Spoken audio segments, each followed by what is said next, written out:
और सीधे रुख करेंगे हिमाचल प्रदेश का, जहां पर प्रधानमंत्री नरेंद्र मोदी इस समय संबोधित कर रहे हैं। केंद्र सरकार से 2000 करोड़ रुपए से भी कम मिलते थे।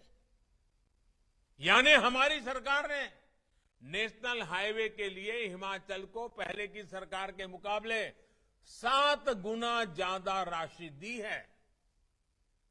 अब आप देख रहे होंगे, जाते आते समय देखने को मिलता होगा, चंडीगढ़ मनाली नेशनल हाईवे पर भी तेजी से काम चल रहा है।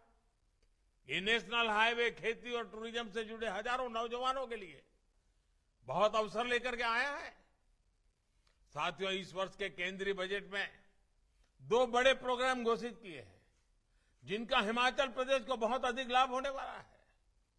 वर्तमान प्रोजेक्ट के तहत पहाड़ी प्रदेशों के उनके लिए रोपवे के नेटवर्क को विस्तार देने की योजना है, जिसका लाभ हिमाचल के पर्यटक स्थलों को हो रहा है।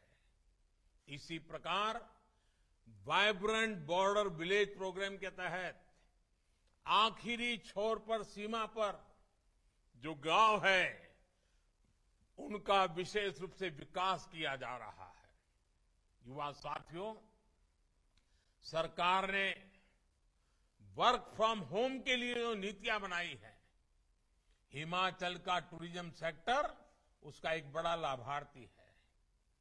इसका कारण बेहतर डिजिटल कनेक्टिविटी भी है।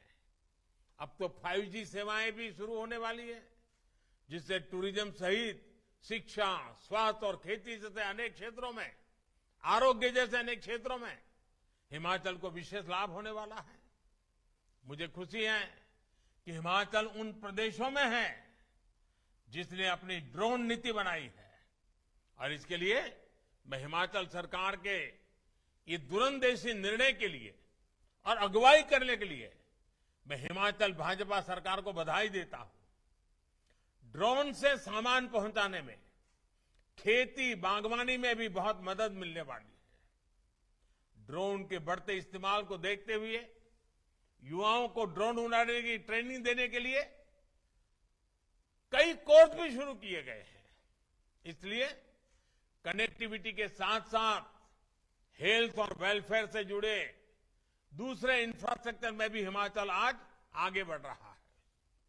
बिलासपुर का एम्स अब बनकर तैयार हो चुका है।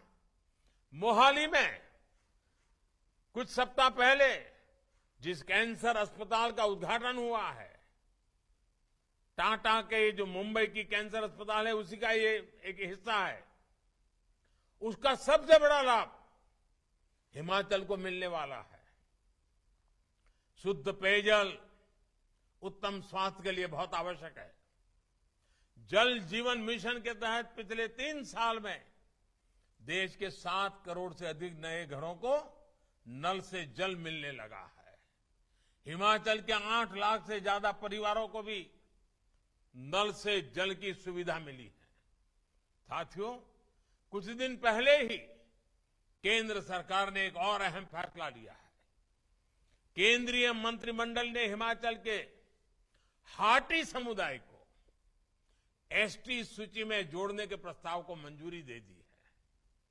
सिरमौर के गिरिपार क्षेत्र में रहने वाले हाटी समुदाय के हजारों युवा साथियों को इस निर्णय से अनेक नए अवसर मिलने वाले हैं।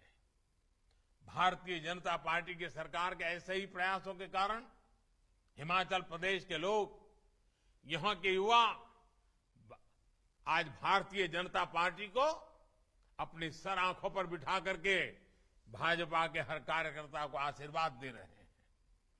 अमृत काल में विकसित भारत के निर्माण के लिए, हिमाचल के विकास के लिए युवा पीढ़ी के आशीर्वाद, हिमाचल के नौजवान, हिमाचल की बेटियों के आशीर्वाद, और ये साथ ऐसे ही निरंतर बना रहेगा। आपका ये जोश, उमंग, उत्साह निरंतर बना रहेगा, निरंतर बढ़ता रहेगा, ये मेरा विश्वास है। मैं फिर एक बार आप सबकी क्षमा चाहता हूं, क्योंकि आप सबके बीच आ नहीं पाया। मौसम के कारण रुकावटें आई, लेकिन हिमाचल का प्यार, हिमाचल के आशीर्वाद हिमाचल के प्रति मेरा लगाव, उसमें तो कभी मौसम भी बीच में नहीं आ सकता है, मुसीबतें भी बीच में नहीं आ सकती है। और इसलिए आपके आशीर्वाद मेरे लिए हमेशा हमेशा एक बहुत बड़ी शक्ति है, बहुत बड़ी ऊर्जा है। फिर एक बार आप सबको बहुत बहुत शुभकामनाएं। नौजवान, आप बहुत लंबी यात्रा करके आए हैं। हिमाचल में यात्रा करके आने का मतलब तराई के लोगों को अंदाज नहीं आता है कितना कठिन होता है, और पानी गिर रहा है। आप अपने स्वास्थ्य का ख्याल रखना,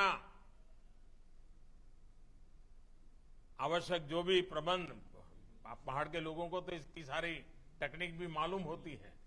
अपने आप को संभालना, बहुत संभल करके घर वापस लौटना, यही मेरी आप सबसे अपेक्षा रहेगी। आप सबको मेरी तरफ से बहुत बहुत शुभकामनाएं, बहुत बहुत धन्यवाद।